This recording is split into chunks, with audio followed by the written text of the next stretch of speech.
Hello students. आज हम 10th class की साइंस में जो टॉपिक पढ़ेंगे वो पढ़ेंगे क्या कि गोलीय दर्पण से जो प्रतिबिंब बनाए जाते हैं उन प्रतिबिंबों को बनने के जो नियम क्या क्या हैं। कुछ नियम हैं जिन नियमों के आधार पर हम क्या बनाएंगे, प्रतिबिंब बनाएंगे।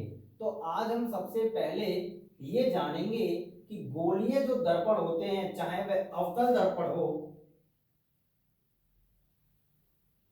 अवतल दर्पण या वो उत्तल दर्पण हो,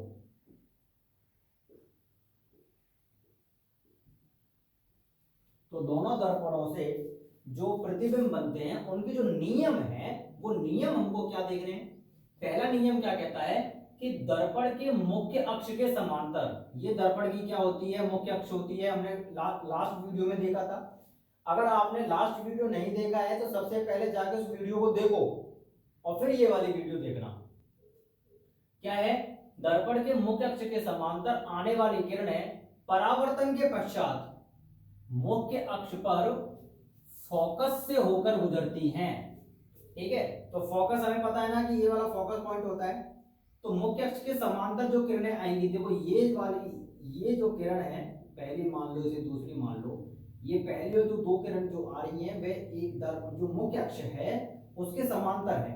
तो जब ये किसी दर्पण पर आपतित होगी, गोलीय दर्पण पर, तो परावर्तन होगा इनका। तो जब परावर्तन इस तरीके से होगा कि जो परावर्तित किरणें हैं वह दर्पण के फोकस से होकर गुजरती है। ठीक है, ये समांतर किरणें आई और कहां से होकर गुजर रही है, ये फोकस से होकर गुजर रही है। ठीक है, पहला नियम, हमेशा जब भी समांतर दो किरणें आएंगी, कितनी भी समांतर किरणें आ जाए मुख्य अक्ष के, वो सभी की सभी किरणें एक ही बिंदु से होकर गुजरेंगी, जिसको हम क्या कहेंगे, फोकस कहेंगे। ठीक है, फोकस से होकर गुजरती हैं वो, या गुजरती हुई प्रतीत होती हैं। यहां पे आप एक और पॉइंट बना सकते हो, या गुजरती हुई प्रतीत होती हैं, प्रतीत होती हैं।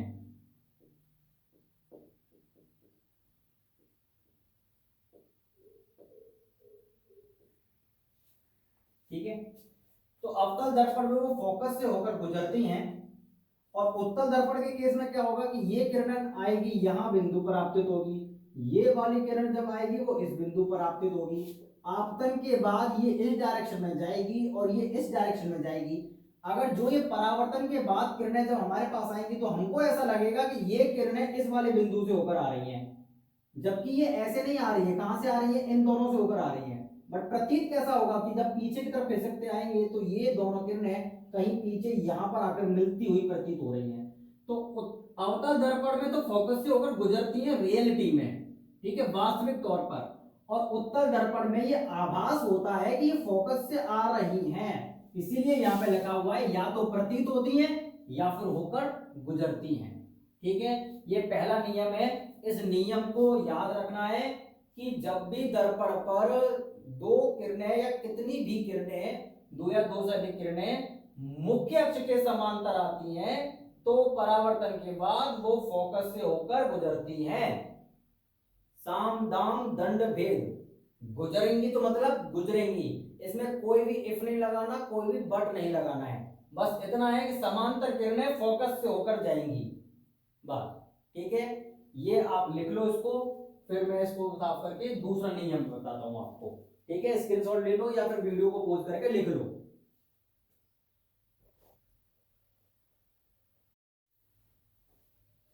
जो अगला नियम हमको पढ़ना है वह कौन सा नियम पढ़ना है, दूसरा नियम हमको पढ़ना है कि दर्पण के मुख्य फोकस से आने वाली किरणें पहले कहां से आ रही थी, मुख्य अक्ष के समांतर आ रही थी।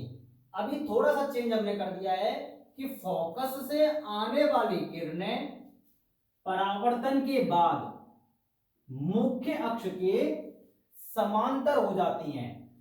अभी किरणें कहां से आती हुई प्रतीत होंगी हमको, या आ रही हैं कि फोकस से कोई किरण आएगी, जैसे ये जा रही है यहां पे और ये किरण जा रही है यहां पे। तो जब ये दर्पण पर जाकर गिरेंगी तो परावर्तन कैसा होगा इनका, आगे फोकस से जब आ रही होगी कोई किरण तो परावर्तन के बाद ये मुख्य अक्ष के समांतर हो जाएंगी। यहां से जब किरण परावर्तित होगी तो इस तरीके से होगी जाने वाली किरण, जो कि इस रेखा के क्या होगी, समांतर होगी। तो ऐसे किरण आएगी और इस तरीके से जाएगी, ये किरण ऐसे आएगी और इस तरीके से जाएगी। तो ये जो जाने वाली किरणें हैं, परावर्तन के बाद की वाली जो किरणें हैं, वह मुख्य अक्ष के समांतर होंगी। ठीक है, ऐसे ही इस केस में ये किरण यहां से आपतित हो रही है इस बिंदु पर, एक किरण यहां से आपतित हो रही है इस बिंदु पर, तो परावर्तन होगा इसी से। तो यहां से किरण ऐसे करके बैक जाएगी, ये करके ये गई, यहां से बिंदु से किरण ऐसे करके वापस जाएगी, तो वापस ये जा रही है ऐसे करके। ठीक है, तो परावर्तन के बाद क्या हो रही है, ये मुख्य अक्ष के समांतर जा रही है। ठीक है, पहले वाले केस में क्या था कि समांतर किरणें आपतित हो रही थी तो फोकस पर आकर मिल रही थी। पहले क्या था, समांतर आ रही थी तो फोकस पर मिल रही थी। अभी क्या है, फोकस से जा रही हैं और मुख्य अक्ष के समांतर परावर्तन हो रहा है। ठीक है, और इस केस में क्या होगा कि किरण ऐसे करके आपतित हो रही है कि ये जाना तो चाहिए था उसको फोकस पर ये परावर्तन के बाद कहां लौट जाती है, बैक हो जाती है।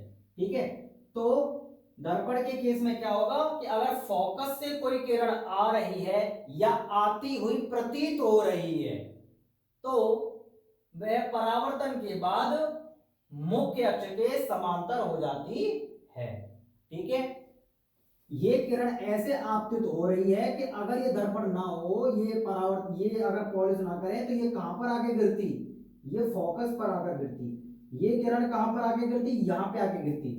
ठीक है, ये प्रतीत होगा हमको, ऐसा होता नहीं एक्चुअली में, बट यहां पे टकराने के बाद ये क्या कर जाएगी, समांतर हो जाती है। और इस केस में क्या है कि फोकस से ही आ रही है और समांतर हो जा रही है। ठीक है, तो उत्तल दर्पण के केस में हमें आभासी रूप से चलना पड़ता है और इसमें वास्तविक रूप से चलना पड़ता है हमको। ठीक है, ये हमारा क्या है, दूसरा नियम है।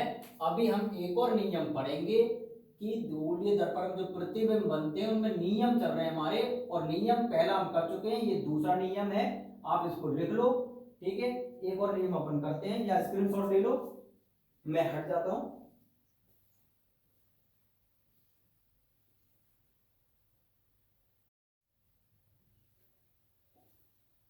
अगला हम क्या पढ़ेंगे, तीसरा नियम अपन पढ़ेंगे, क्या कि दर्पण के वक्रता केंद्र से होकर आने वाली किरणें परावर्तन के बाद उसी मार्ग पर वापस लौट जाती हैं।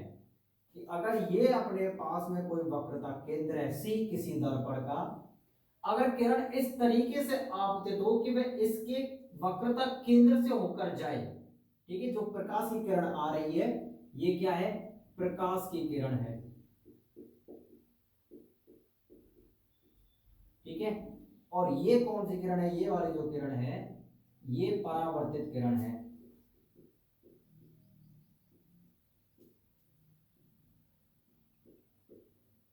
ठीक है, तो देखो वक्रता केंद्र से होकर किरण अगर आपतित होगी तो वापस वह उसी मार्ग से होकर भी जाएगी।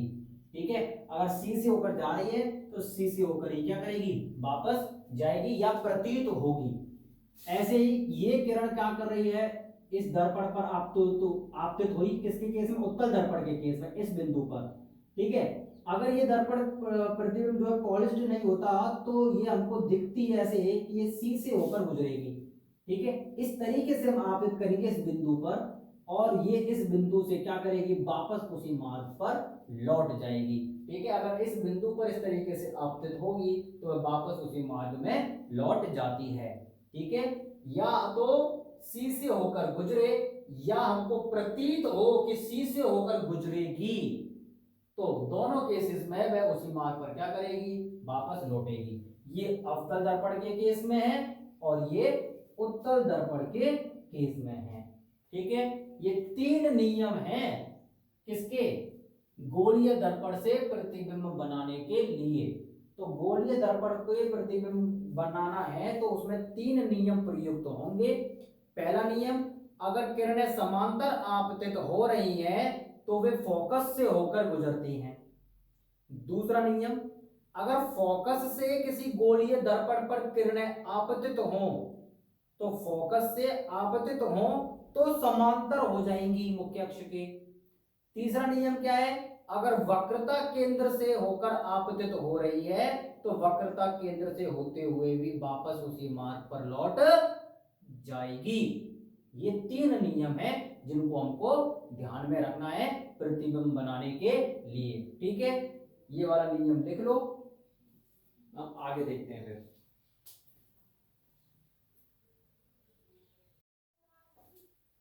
तो जो अगला टॉपिक है वो अगला टॉपिक क्या है हमारे पास में, कि अवतल दर्पण द्वारा प्रतिबिंब बनाना। ठीक है, अभी तक हमने नियम पढ़ लिए गोलीय दर्पण के, अब बारी बारी से हम क्या करेंगे, प्रतिबिंब बनाएंगे।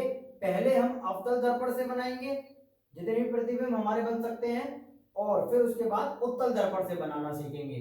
तो सबसे पहला जो प्रतिबिंब हमें वस्तु का बनाना है, हम क्या करेंगे, गोलीय दर्पण के सामने वस्तु को जगह जगह पर रखेंगे और फिर उससे देखेंगे प्रतिबिंब कहां कहां पर बनेगा।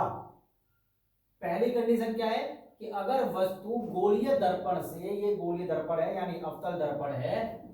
गोलीय दर्पण का मतलब क्या है, गोलीय, यहां पे कर भी लो, अवतल दर्पण,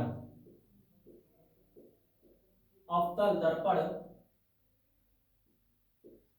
से अनंत दूरी पर रखी हो तो वस्तु का प्रतिबिंब कहां पर बनेगा, जरा ये देखते हैं।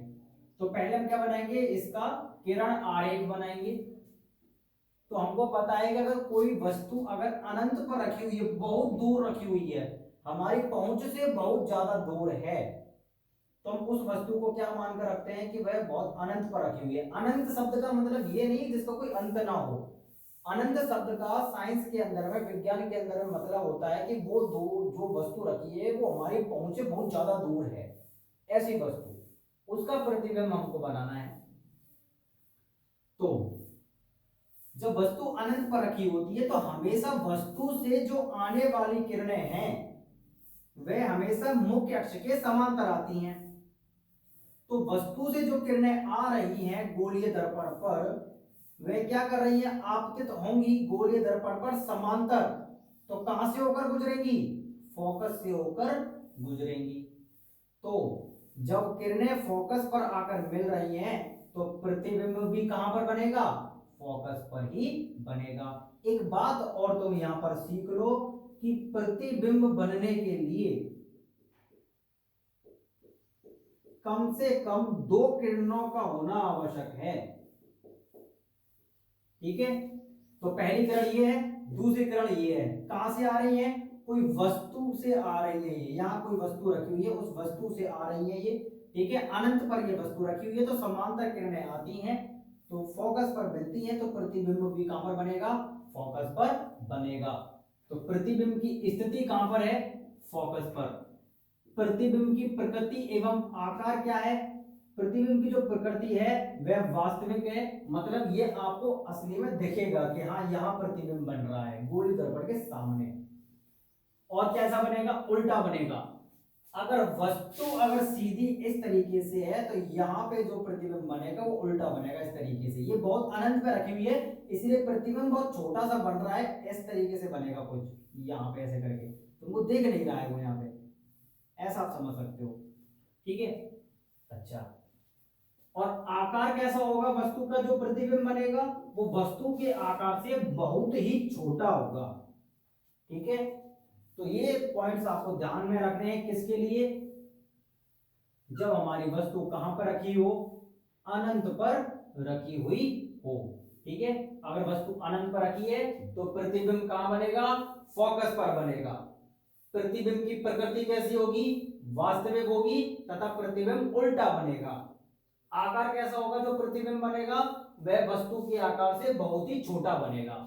और ये उसका क्या है, किरण आरेख है। कब, जब वस्तु क्या रखी हो, अनंत पर रखी हो। तो इनकी आपको क्या करनी है, किरण आरेखों की बनाने की प्रैक्टिस करनी है। जब भी अनंत दूरी पर रखा हो तो तुमको समझना है समांतर किरणें आएंगी, फोकस पर आकर मिल जाएंगी इस तरीके से।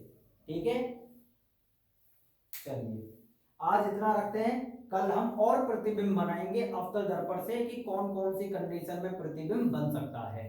आज के लिए अपन को इतना ही पढ़ना है, और जितने भी नियम आपको भी मैंने 3 नियम कराए हैं, उन 3 नियम को आप बहुत ही अच्छे तरीके से समझ लो, और उसके आधार पर ये एक एग्जांपल मैंने आपको दिया है कि प्रतिबिंब कैसा बनेगा।